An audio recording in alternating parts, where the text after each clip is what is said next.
2.26 million cases pending in the courts right now in Pakistan. 82,887 just in the Supreme Court, right?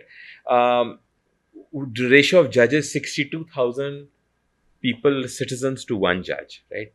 Even if we citrus paribus एक economics की term होती है कि आज अगर और केसेस रोक भी दें और सिर्फ इनको बैकलॉग को रिजॉल्व करें तो 324 साल लगेंगे, 324 years. I'm sure that's going to outlive you and me, even put together, right? What is the remedy?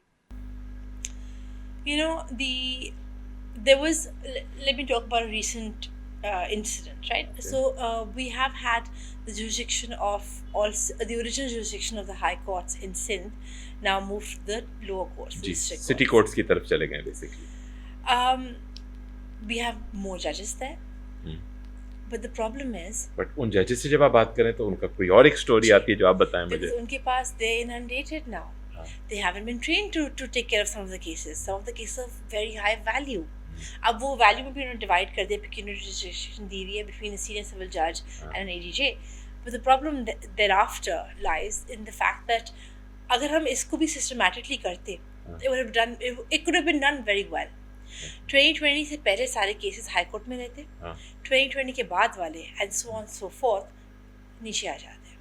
उससे क्या होता है, आप सिस्टमैटिक डिवाइड कर रहे हैं, पेंडेंसी कम कर रहे हैं. बिल्कुल आप ओवर बर्डन किसी कोर्ट को नहीं कर रहे, ना नीचे ना ऊपर.